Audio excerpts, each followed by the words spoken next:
In 2031, a brand new theme park is going to open here in the UK, in the form of Universal Studios United Kingdom, set to be filled with so many unique rides and attractions based on the Universal films and franchises everyone loves so much. And this is hands down going to be one of the best theme parks in Europe, if not the best, and it's totally going to wipe the floor with anything here in the UK. So when the concept art was first revealed, not only did I start covering the construction of the project in various ways at the site, which if you haven't seen my construction updates, subscribe so you don't miss them, but I also took it upon myself to try and pre-create the whole theme park in Planet Coaster 2. Using that one singular image. What on earth was I thinking? And after a long hiatus from this project, today marks the start of an exciting part of it. Because yes, I made the whole entrance area, even the hotel, and even Minions Land, which I started and I have been working on a little in the background. But I thought today we're going to cut straight to the chase and begin building the huge roller coaster off to the left, rumoured to be themed to Back to the Future. And trust me, this coaster does not disappoint. So be sure to watch till the end because I'm going to be building this entire coaster, showing you the entire process of it, and then taking you on for an on-ride POV to see what exactly this Back to the Future coaster will be like. But at the same time, if you really want to, you can just wait 5 years for it to be built and then ride it for yourself in real life. Which might not be the case actually, because this coaster could change a lot from the concept art in 5 years, and the whole park might change, meaning this entire series is pointless. Anyway, welcome back to Universal Studios UK in Planet Coaster 2. This series has been going on for ages, and this is only the 4th episode. I have a lot of explaining to do, don't worry, I will explain all of why there has been no episodes, but as you can see, I am building that Back to the Future roller coaster. We're starting off right here, obviously by the concept art and the supports and everything like that, and just the layout and the fast switch tracks that you can see on the concept. It has to be an Intamin Blitz or an Intamin multi-launch if it's going to be anything, which they tend to in the new generation versions have those fast switch tracks, which means it can go backwards, forwards, whatever way it wants to go. Obviously, well, it can't really go sideways, can it? Because that would just derail. But these coasters do exist in real life, and usually they go forwards over this launch, and then they go up this top hat and don't quite make it, roll all the way back into a vertical spike, which they go through that fast switch track and go a different way, because otherwise it'd be very fast back into the station, and then they go forwards again all the way over that top hat. But the Back to the Future coaster seems to do it a little bit differently. It launches straight off the bat over an airtime hill like you've seen me build right here into a huge vertical spike. And once it's done that, it then goes back into a huge fast switch track. Sadly, in Planet Coaster, we can't exactly make it do what the plans seem to do, but it is a massive piece of track that moves across, and we'll have it go banking all the way to the left backwards and then go up this really cool overbank that looks like it sort of does what Untamed does in Wallaby Holland. I'll put a video on screen. It sort of goes up through like a barrel roll and then stalls out for a little bit and then barrel rolls the other way back down. It seems a little bit like that, which I think is quite cool. If it does end up doing that. Again, this is all just from that one concept art, so this might all be completely wrong when it comes to the actual park opening. There might not be a coaster of this height. Of course, we hope there is, but you never know. And as you can see, making that fast switch track right there, tail off this way. Yeah, the Planet Coaster ones, they do not have a lot of banking on them, so it's going to be a quite jarring transition going backwards at probably like 70 to 80 miles an hour into quick flat turn round to the right, so ignore those parts when we do get to them on the POV, because they would be a lot smoother in real life. I just can't do them in this game. And I know I could go into No Limits 2 and do it that way, but then the whole rest of the coaster wouldn't be as good, because I'm trash at that game. But there goes that overbank into the layout right there, and it actually crosses back over towards that first launch and goes alongside it into an airtime hill that goes over that switch track and then goes into another fast switch track. There's so many switch tracks on this thing. Well, there's only 2, but there's multiple pass-through points, so it gets a bit confusing here and there. And from trying to do it off one concept art, it can be very confusing. That then goes into a straight up, well, I say straight up, it curves and twists up into a spike right there. This took a few times to actually profile correctly, and you'll see later I actually move it across a little bit to be closer to that first spike, because they are very close and they actually share the same support structure as it seems in the concept. But you have another launch going into that, and then you go backwards, well, forwards. It's a very confusing ride. I know. You start going backwards, as you can see there. You can see in the background, comes through that other pass-through into the twisted spike, and now we're going forwards again, and we're going to twist to the left very quickly again. That transition is awful, and we're just making a quick basic layout of the ride. I do actually go back through with the 4-meter technique. If you play Planet Coaster, you'll know what that is, and actually do these elements again, but they make do for now, as you can see. So yeah, this is my one worry about this park, is putting in so much effort and making it exact, like precisely to the T, like 110% accuracy, not 100%, 150 actually, making it so accurate and like putting in all this effort, and then it just disappears because, oh, the concept art is just void now because it's all completely different, which I know with Epic Universe they revealed loads of stuff quite a few years beforehand, so we will see an updated one many years before the park actually opens, and maybe I will go back and completely redo it depending on how long this takes me, but, well, it's taken a long time already. We'll get onto that. I just don't want to put the maximum effort into this thing and then it all just be completely wrong. I'm really hoping that's not the case, but that's what you kind of sign yourself up to with these pre-creations, and I'm down for the challenge. So never done anything like this before, and I'm excited to do it. And yeah, like I said, it's been taking me a while, this project, and the reason for that is because I've had so much going on, not only with the channel and so many different other series, like you've got Discovery Studios, funnily enough, another studio park that I'm making in this game, so maybe that's a bit of a clash. You have that park that I'm making, which is my own custom theme park. If you want to go check that out, please do. Really enjoying that at the moment. We've just gone on to a PlayStation themed area with a Ratchet & Clank roller coaster, and spoiler alert, the Crash Bandicoot might be coming. I don't usually spoil these things, but if you're an avid watcher of both these series, then fair play, you get that spoiler. But because of that series and because of Isle of Discovery at the start as well, I think I was building Isle of Discovery whilst this project just started. This was called Universal Great Britain when I started this, not UK.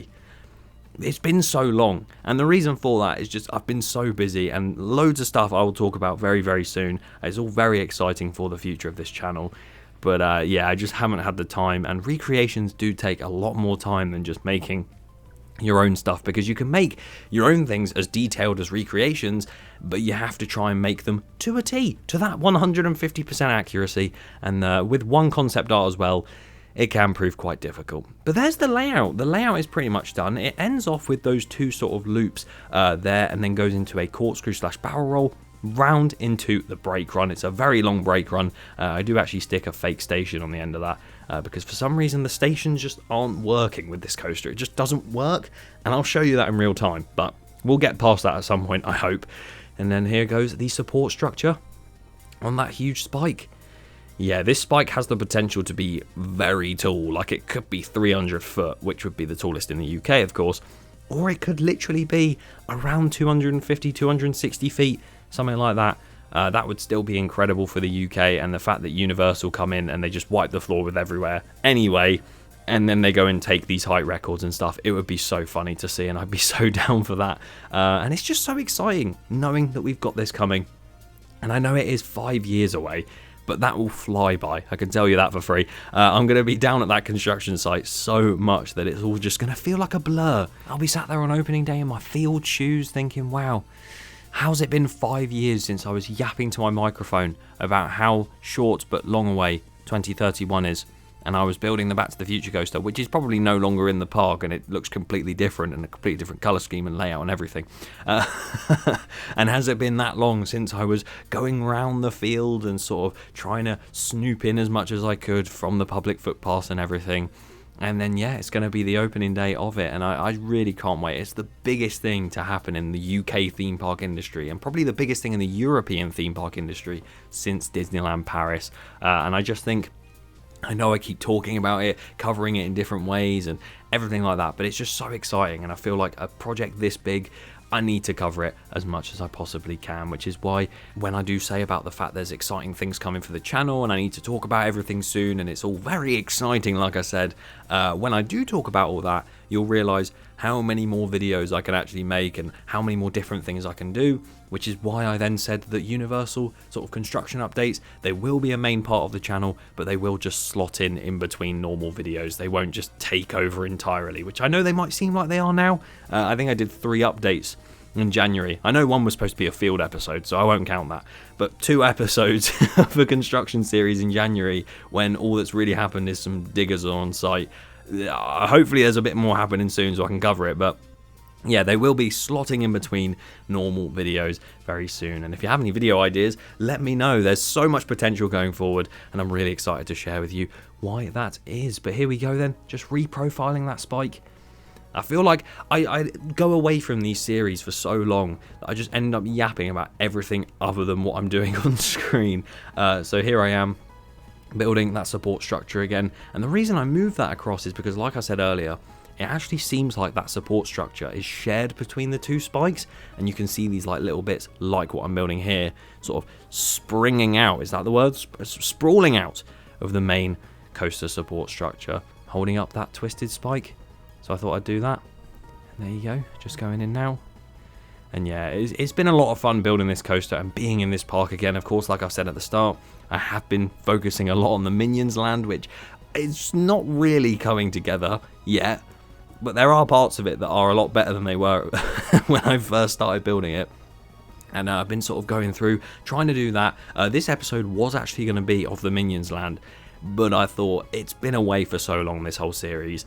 Why would I bring it back and go, oh, we're building Minions again, guys? No, I want to build the biggest coaster at the park. There's still that huge green coaster at the back. There's a whole Jurassic World Dark ride we need to build, huge show area. So yeah, make sure you subscribe so you don't miss future episodes when they do come out. Here we go then, the DeLorean train had to happen. I can't lie. You can't have a Back to the Future coaster and not build the DeLorean for the train. And because it's been a while since I've been doing recreations, of course, the coaster itself, pretty easy layout to follow-ish, I guess. It's not really that difficult, but also very complicated because the coaster itself is very, very confusing.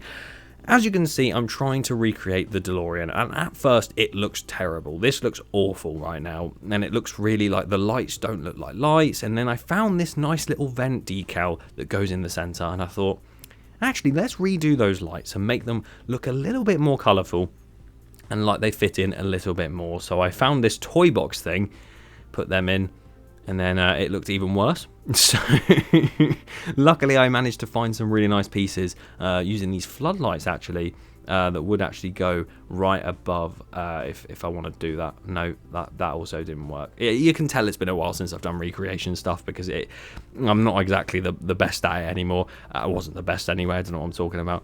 But I've lost my pizzazz. Maybe it'll come back with this build. Well, I was feeling it a bit more when I actually built this DeLorean train. I was like, oh, this is actually going really well.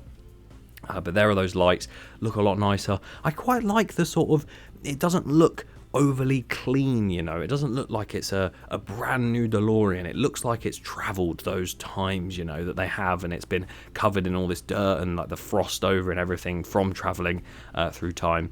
And I kind of like that sort of worn look, which is quite nice. And then there goes the DeLorean right there. Some text along the front.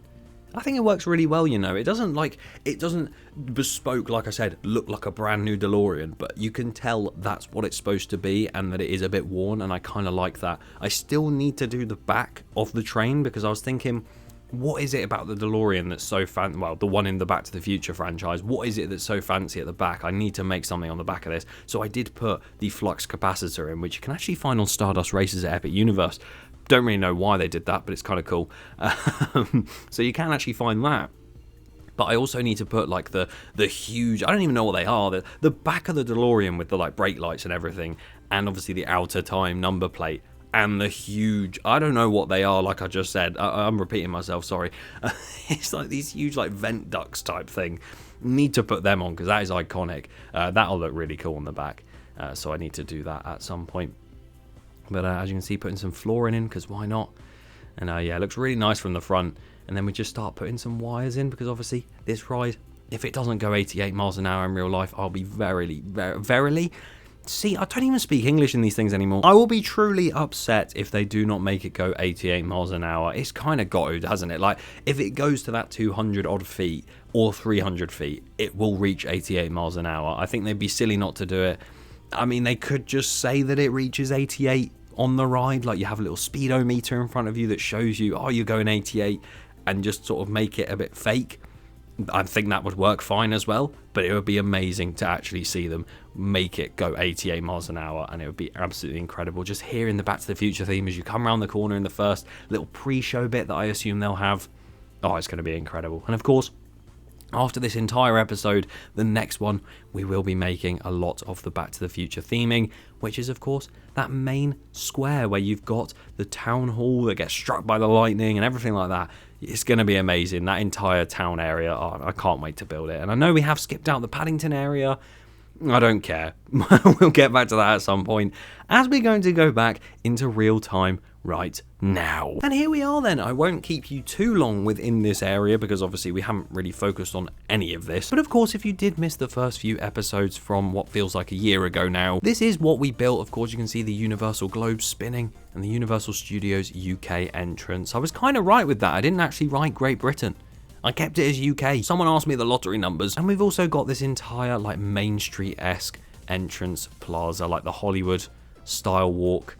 Got like a cinema-esque building here. Loads of shops, some tiny little seating areas, maybe some eateries in there, and of course the hotel over on this side. Minions Land is also partially built. There is actually now a running roller coaster inside of there, but we'll leave that for another episode. As we head over towards the Back to the Future coaster, and it's not exactly in the place that it should be in real life, but it's near enough. But it is funny to think that if you're in like the Jaws potential area over here eating, and you look over the lake, you're just going to see this huge blue roller coaster. But if we fly on over, as you can see, here we are at the coaster, and there's those huge spikes at the back. Actually, hang on, let me just show you it from the concept art's view. It looks a little bit like that from the concept art in this sort of angle, and you can see it's probably not 100% correct, but it's near enough. I feel like once I do get that town square in and I can build some of the theming around the area, that's when I might be able to reprofile some of it and make it look 100% accurate. But for now, it does the job. As you can see, those huge spikes, the inversions on this as well, the backward sections, the two very fast switch tracks that are also very confusing. And once again, I will preface that this is my first time back recreating and trying to do it from one concept art, so it won't be the smoothest thing in the world,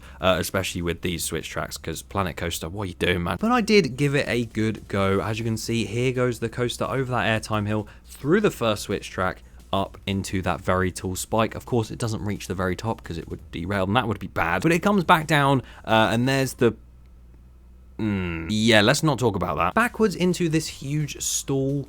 I really like the speed that goes through with that. And then we go into a nice backwards airtime hill, into another launch, back up into the twisted spike. Very nice. We'll quickly ignore this as well.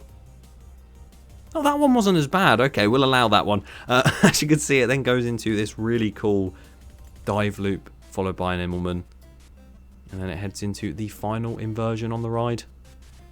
Little corkscrew as it banks round into the very, very long brake run. Now, I have played this game for quite some time, but if any of you do know, there is a huge problem with this coaster, and that is the fact that for some reason this switch track does not reset. If I click on it, you can see it triggers when it goes through once, and it resets after it's gone through twice. But if we watch it, it's gone through once, it's switched, so then it's coming backwards now. There it goes. Ouch. It should reset. It just ain't doing it. And for that reason, the coaster is broken, but we ain't going to let that stop us. We are going to go on and have a ride. And here we go on the ride. I do actually have a name that I want to give this, but I'm going to leave it for now because we'll actually give it a name once I've themed it all. This would be a nice pre-show section. Maybe next to us, they'd have another DeLorean or something, or Doc and Marty, I don't know. As we go into the first launch, here we go. Over the airtime hill. Following that, the switch track that we go straight through into the vertical spike. That is going to be such a weird sensation doing that forwards. Then we go backwards. Ignore that. It'd be a lot more drawn out if I could. The nice stall. Very, very nice.